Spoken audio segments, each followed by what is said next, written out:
예, 반갑습니다. 아산정책연구원의 신범철입니다. 저도 주요 청중께서 한국분들이시기 때문에 우리말로 말씀을 드리도록 하겠습니다. 신범철 박사님, 가장 신범철 박사님은 지난 정부의 외교부의 정책기획관을 하셨다가 지금 나와서 아산정책연구원 감사합니다. 제가 지지난 정부에는 이상희 장관님의 정책부장을 했었습니다. 그래서 그 이야기를 드리려고 했는데 그게 딱 10년 전이더라고요. 2009년에 제가 장관님께서 간택해 주셔서 정책부장으로 오셨었는데 사실 지금 돌이켜보면 아무것도 모르면서 장관님 모셨던 것 같아요. 그래서 장관님께 항상 죄송스러운 마음인데 좋은 회의 있을 때마다 불러주셔서 감사합니다. 그리고 리차드 부시 박사님, 브루킹스 연구소, 제가 국방연구원에 있을 때 2011년부터 카이다 브루킹스 회의를 이렇게 조직했었는데 함께 일하면서 많이 배웠습니다. 아침에 많은 이야기들이 나눴고 사실 전혀 새로운 이야기는 아닌 것 같습니다. 지금 모든 우리 언론이나 관련된 전문가들이 북한 핵 문제에 대해서 이야기합니다. 제가 말씀드릴 주변국 공조도 이미 많이 나온 이야기 같습니다. 그런데 점심시간에 제가 평소에 존경하는 고 기자님을 뵀는데 내용은 좋은데 야마가 없다. 야마가 이제 번역하시기 어려울 텐데 아마 포인트라고 얘기하면 또는 헤드라인이라고 하면 될 것 같아요. 그래서 무슨 이야기를 할까 고민하다가 작년 생각이 났었습니다. 작년 회의에 작년 1월 17일 날 했습니다.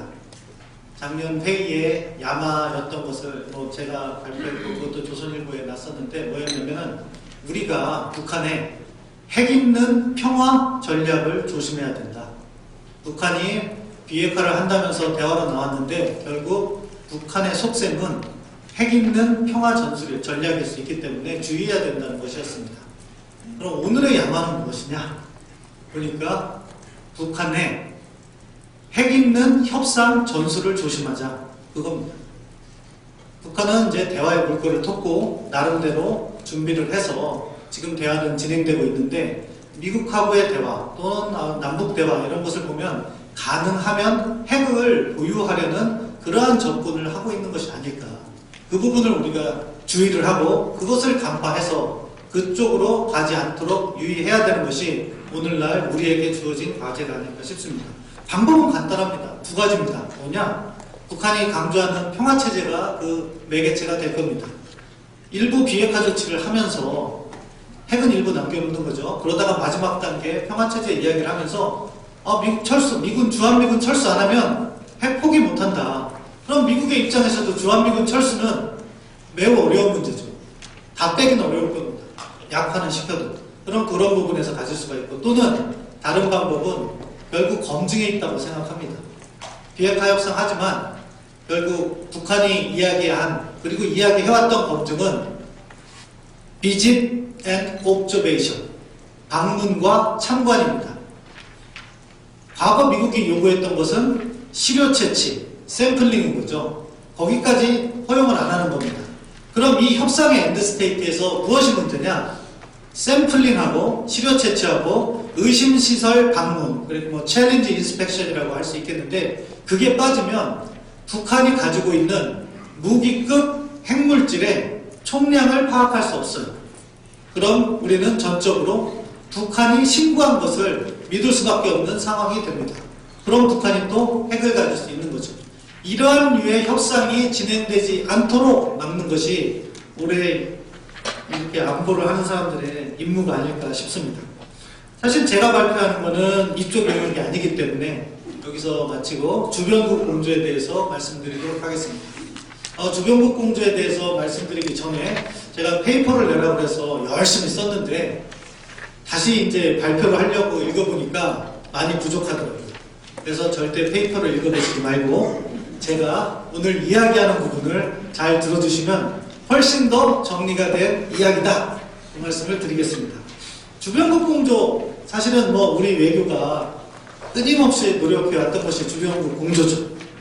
결국에는 이것을 현 정부만 해왔던 것이 아니라 지난 정부, 지지난 정부 어떻게든 한반도의 평화와 안정 번영을 위해서 주변국 공조를 해왔습니다. 그런데 주변국 공조를 하면서 이게 잘 안 되잖아요. 왜 잘 안 될까 고민을 하다 보니까 답이 있어요. 결국에. 왜? 그 이야기를 과거에 더 열심히 했어야 되는데 하는 후회가 요즘 드는데 뭐냐? 근본적으로는요. 협상의 엔드 스테이트, 최종 상태에 대한 입장이 다른 거죠. 자, 북한은 어떤 협상의 엔드 스테이트를 희망할까요? 이 엔드 스테이트는 조정될 수는 있을 겁니다. 하지만 협상의 출발 단계에서 엔드 스테이트, 최종 상태라면은 자신들의 최대 이익을 추구하는 거죠. 이거는 뭐 많다라고 협상 용어도 있지만 아무튼 그것은 북한은 무엇일까? 핵무기를 갖는다. 경제를 발전시킨다. 그리고 주한미군을 없앤다. 이 세 가지 목표가 엔드 스테이트일 거예요. 그러면 북한에게는 최고의 협상이에요. 한국은요, 북한을 비핵화한다. 핵무기를 없앤다. 그리고 남북교류하고 경제협력한다. 그리고 한미동맹, 주한미군은 유지한다. 미국의 입장은 한국하고 같다고 생각합니다. 핵무기를 없앤다. 다만 남북 간의 경제 성장이나 이런 부분은 미국은 신경 안 쓰는 것 같아요. 대신 한미동맹과 주한미군은 중시 여기고 그 다음 걸로 협상 과정에서 본토 방어, 요즘 폼페이오 국무장관이 지난주 그 전에도 강조를 해서 우려를 낳고 있는 미국 본토, 미국 국민의 안전, 이 부분이 또 추가적인 목표로 들어갈 수가 있겠다고 봅니다. 중국과 같은 경우에는 또 약간 다른 거죠. 핵무기를 없앤다. 그렇게 희망할 겁니다. 그렇지만 북한 경제 잘 살게 해줄까? 그거는 뭐 중국 경제가 잘 살고 싶어 하겠죠. 그렇지만 가장 중요한 것은 주한미군 없앤다. 한미동맹 약화시킨다. 이 네 플레이어의 입장이 다 다른 거죠. 근데 북한이 외교를 잘한다 하면 적을 칭찬하는 것 같아서 사실 싫지만 이 하는 행동을 보니까요. 그 틈새 공략을 엄청 잘하는 것 같아요. 자, 제가 이렇게 말씀드린 엔드 스테이트를 조합해 보겠습니다. 비핵화 부분은 어떻게 조합이 되냐면요. 북한 대 한국, 미국, 그리고 약한 중국 이렇게 조합이 됩니다. 경제협력은 어떻게 조합이 됩니까? 남북이 조합이 됩니다. 교류협력. 그렇죠? 주한미군은 어떻게 이렇게 조립이 됩니까? 한미 대 북중이 되는 거죠. 그럼 이 틈을 북한이 파고들면서 어떻게? 남북관계를 통해서 한미동맹을 이간시키고 북중관계를 통해서 미국의 협상력을 약화시키고 그런 지금 접근을 하는 거예요. 왜? 주한미군과 한미동맹 이 부분은 미국이 정말로 원하는 부분이니까 중국은 그 부분을 해체시키고 싶어하는 거죠. 그게 협상의 엔드 스테이트에서 오는 차이고 거기에서 북한에게 활동의 공간을 주고 있다. 따라서 이 구조를 우리가 어떻게 바꿔서 한국의 이익 중심으로 주변국 공조를 해나갈 것인가 이것을 고민해야 되고 그러면 가능하면은 한미중 대 북한으로의 구도를 만들 수 있는 방안을 찾아야지 결국 답이 있다. 이 방안을 못 찾으면요 사실은 여러 가지 주변적 요인을 아무리 우리가 노력을 하더라도 결국 스테이트 코어에 지나지 않을 수가 있다. 그렇게 생각을 합니다. 그럼 이것을 어떻게 찾아야 되는가 하는 부분을 이제 말씀드리겠습니다. 주변국 공조의 방향이라고 해야 되나요? 가장 중요한 것은 엔드 스테이트를 공유하는 겁니다. 결국 중국을 어떻게 우리 쪽으로 끌어들일 것인가 하는 부분에 있어서 엔드 스테이트를 공유하는 거예요. 그러면은 사실은 답은 별로 없습니다. 왜? 미중 관계가 이렇게 치열하게 될 경우에 중국은 북한 문제와 관련해서 미국의 이익에 협조할 생각이 별로 없을 거예요. 그렇다면은 비핵화라는 공감대를 확산시키는 대신에 엔드 스테이트에서 주한미군 부분을 갖다가 중국과 타협을 해야 됩니다. 이 비핵화 협상에 있어서 미국과 중국의 입장이 다른 것은 미국은 북한을 미국의 포켓에 넣어놓고 어떻게 보면 한반도 전역에서의 영향력 확대 이 부분도 고려하고 있다고 봅니다. 중국은 거꾸로 미국을 한반도에서 밀어내려고 하는 거죠. 그럼 이 엔드 스테이트에서 미국과 중국이 접점을 찾아야 되는 부분은 결국 한국 지역에서의 미국의 영향력이 유지되고 북한 지역에서는 중국의 영향력이 보장되는데 다만 비핵화는 안전을 위해서 해야 된다. 이러한 접점을 찾아나가는 방법밖에 없습니다. 이것에 대한 전략적 커뮤니케이션이 되지 않는다면 사실은 아무리 화려한 외교적 레토릭이 있더라고 해도 접점은 찾아지지 않을 거라고 생각합니다. 이게 참 어려운 문제라고 생각해요. 두 번째는 방식인 거죠. 어떠한 방식으로 이 협상을 진행할 것인가, 주변국 공조. 지금의 협상 방식은 어떻게 되어 있냐면은 남북 대 미북의 어떻게 보면 병렬 구조였어요. 근데 그 과정에서 북한이 그것을 갖다가 악용을 해왔어요. 그렇게 봅니다, 저는. 자, 그러면은 이것을 갖다가 어떻게 다시 사자구도를 가려고 지금 북한이 다시 하는데, 북한이 생각하는 사자구도는요, 평화체제 논의에서 김정은의 신년사에도 나와 있는데, 어떻게 하냐면은 평화체제 논의를 하면서 주한미군을 마지막 순간에 재개함으로 해서 비핵화를 막는 안전장치로서 둘 수가 있습니다. 이거를 역으로 이용해야 된다고 생각합니다. 다자체제, 평화체제가 논의되더라도 가장 중요한 것은 양자구도가 남북 대 북미가 아니라 미중 구도가 반드시 있어야 된다. 그래서 그 부분에 있어서 전략적 협력을 해나가고 한국이 그 부분에서 기여를 할 수 있는 노력을 해야 된다고 생각합니다.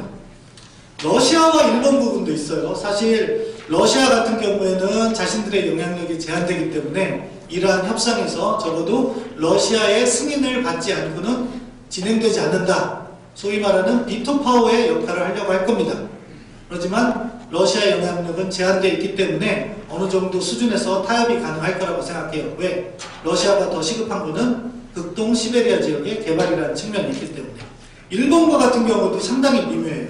일본과 같은 경우에는 꼭 납치자 문제를 갖다가 연결시키는 거죠. 그러면 이제 일본의 식민지 배상금하고 연결시킬 부분이 있어서 기여를 어떻게 시킬까가 부분인데, 이런 육자 구도로 다시 간다면 너무 시간이 걸린다. 그래서 가장 중요한 것은 미중 간의 전략 대화 첫 번째, 그것의 바탕을 둔 북미 대화, 그리고 세 번째로 평화체제, 사자, 그리고 러시아와 일본을 설득하는 그런 사이드에서 4+2, 6으로 갈 필요는 없다고 생각합니다. 그게 제가 생각하는 구도고요. 주변국 공조를 하는 데 있어서 결국 콘텐츠, 어떠한 비핵화 협상을 할 것인가가 가장 중요한 부분일 것 같습니다. 폼페이오 국무장관의 이야기처럼 미국이 동결과 장거리 미사일을 우선적으로 해결하고 북핵 폐기로 뒤로 미루는 것은 바람직하지 않은 전략이라고 생각합니다. 그것 스스로가 결국 북한의 핵을 용인하는, 북한의 핵 있는 협상 전술에 끌려가는 것이다. 그렇게 생각합니다. 그걸 하지 않기 위해서 가장 중요한 것은 사실 작년에 폼페이오 국무장관이 이야기했던 겁니다. 뭐라고 했냐? 6.12 정상회담 전날 6월 11일 기자 브리핑을 통해서 VMAT라고 했습니다. 베리피케이션이 가장 중요하다. 그럼 이 베리피케이션에서 가장 중요한 것은 무엇이냐? 아까 제가 서두에서 말씀드린 것처럼 시료 채취까지 할 수 있는 검증을 해야 됩니다.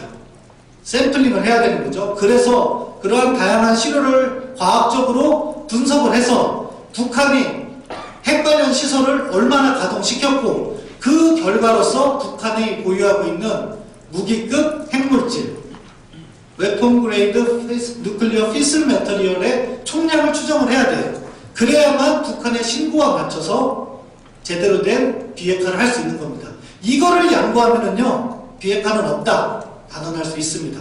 북한의 핵 있는 협상 전술에 끌려가는 것이다. 절대 미국이 이 부분에서 타협하지 않기를 바랍니다. 이거를 타협하면 10년 후에 한국은 한국의 안보를 위해서 사용할 수 있는 모든 수단을 강구해야 된다 하는 말이 나올 수가 있습니다. 따라서 그러한 말이 나오지 않기 위해서도 이거는 해결해야 될 문제다. 제가 평소보다 조금 세게 말씀드리는데 정말 걱정이 많이 돼서 그렇습니다. 그리고 마지막으로 최종 해법, 그럼 어떡하냐? 북한이 우리가 이야기하고 있는 그런 검증에 응하지 않을 때 어떡하냐? 주변국 간에 공조를 해야 되는 겁니다. 여기서 우리가 전략적 접근을 해야 된다고 봅니다. 첫 번째가 무엇이냐? 과거에 우리가 북한에게 maximum pressure를 이야기할 때, maximum pressure and engagement를 이야기할 때 뭐냐? 핵이냐 정권이냐를 이야기했습니다. 네가 핵을 갖든지 또는 레짐 체인지 할 수도 있다 이렇게 얘기했는데 그 결과를 보니까 지속 가능성이 떨어져요. 왜? 한국 국민들이 먼저 흔들리는 것 같습니다. 그래서 그것이 바람직한 방향이냐, 군사적 긴장을 다시 북한이 응하지 않는다고 고조시켜가지고선 이 문제를 풀 수 있느냐, 북한의 핵무기 보유와 중국의 후원과 이런 걸 생각하면 차라리 전략적 인식을 바꾸는 것이 바람직하다. 그것은 뭐냐? 어디로부터? 핵이냐 정권 교체나로부터 핵이냐 경제냐로 바꿔야 된다고 생각합니다. 대신에 이 경제냐 부분을 중국하고도 함께 협력을 해야 나가야 되는 거죠. 그래서 정말 북한이 비핵화 조치가 안 되면 지금 현재 존재하고 있는 UN 안전보장이사회 결의안이 충실히 이행되기를 희망한다. 그럼 한반도의 긴장이 고조되지 않고 중국도 북한을 잘 살게 만드는 건 원하지 않습니다. 그래야지 통제할 수 있으니까 그 정도 선에서 계속 관리하면서 비핵화를 오히려 장기적으로 가져가는 게 잘못된 합의, 북한의 핵 있는 협상 전술에 끌려가는 것보다는 낫다. 그렇게 생각합니다. 그리고 동시에 무엇을 해야 되냐? 북한이 핵을 가지고 있어도 우리 스스로 한미동맹 튼튼하면 유지할 수 있습니다. 억제력 유지할 수 있습니다. 북한이 먼저 그걸 가지고 도발하면 자충수가 되는 거죠. 저는 2017년의 상황이 북한이 자충수를 뒀다고 생각합니다. 2017년 가을에 나온 3개의 유엔 안보리 결의 2371, 75, 97은 북한의 실수입니다. 3년마다 협상을 했으면 2023년에 받아야 될 제재를 지금 받고 있는 거예요. 그렇기 때문에 그 제재를 강력하게 유지하는 그러한 협조를 하는 것이 현재로서 우리가 실현 가능한 솔루션, 대안이 아닐까 싶습니다. 물론 뭐 이건 저 개인적인 생각이고 정부의 생각도 다를 수 있고 여러 가지 더 창의적인 아이디어가 나오기를 바라지만 현재로서 가장 우선 걱정되는 것은 비핵화 협상을 한다다가 잘못하면 한미동맹이 약화되고 한국의 안보가 오히려 더 위태로워질 수 있는 그러한 상황은 철저하게 막은 다음에 문제를 단계적으로 풀어도 된다. 북한의 핵 지난 10년간 이고 있었습니다. 앞으로 10년간 일 수 있습니다. 대신에 문제를 풀려면 근본적으로 풀어야 된다. 그게 제가 오늘 이 자리에서 드리고 싶은 말씀이었습니다. 감사합니다. 신박사님 잠깐만 서 계세요. 좀 지루하실 테니까 신박사가 제기한 심각한 문제를 한번 좀 다시 한번 간단하게. 신박사님께서 지금 북한이 외교를 굉장히 잘한다고 얘기를 했는데 우리나라에 그런 북한 전문가들이 많이 있어요. 북한이 정말 외교를 잘하고 우리 남쪽은 개판이다 뭐 이런 얘기를 서스럼없이 회의하는 학생들이 많이 있습니다. 저 맨날 싸우는데 그렇게 잘한 결과가 지금 적고의 북한이냐. 제 질문이 항상 그런 질문이었어요. 그런데 지금 신박사도 지금 보니까 굉장히 잘하는 건데 확실히 북한 외교관들 만나보면 구체적으로 한 분야에서 20, 30년을 봤기 때문에 제가 뭐 태영은 물론이고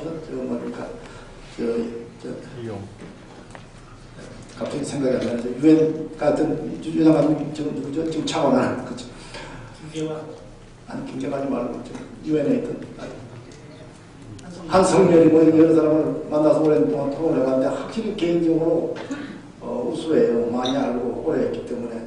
그리고 뭐 개인적인 한성렬이 같은 질문은 빨리 이거 북미 관계가 잘 돼야 자기는 세네갈에서 영어를 배웠는데 이거 우리 자식놈들 미국에서 영어를 좀 배워야 되지 않겠냐 이런 얘기를 솔직히 틀어놓고 이거 김숙 대사님은 더 많이 만나셨을 텐데 그런데 결과를 보면은 내가 보기에는 우리는 그래도 어떻든 외교나 국가 전략을 잘 택해서 이렇게 빈국에서부터 이렇게 발전을 해왔는데 북한은 그 잘한다는 외교가 계속 잘못된 길로 가가지고 지금 뭐 국민이 다 먹고 살고 뭐 핵은 가졌다 하지만 사실 군사력으로 볼 때 지금 우리 재래신문에서 우리한테 비교가 안 될 거 아니겠어요. 그래서 제가 보기에는 우리는 그래도 합리적 선택을 하는 국가고 외교를 하는 국가고 저쪽은 이데올로기에 지배되는 국가이기 때문에 그 외교를 잘하는 외교라고 보기 어렵다 하는 주장을 하고 싶은데 한마디만 얘기하고 들어가세요. 예. 북한은 국가 전략의 방향이 잘못됐습니다. 외교를 잘못했으면 망했어야 되는 나라죠. 나라도 아니죠, 사실. 그런데 나름 그러한 외교적 행보를 통해서 아직까지 망하지 않고 있다는 게 신기할 정도니까 나름 그 영역에서는 잘한다고 평가합니다.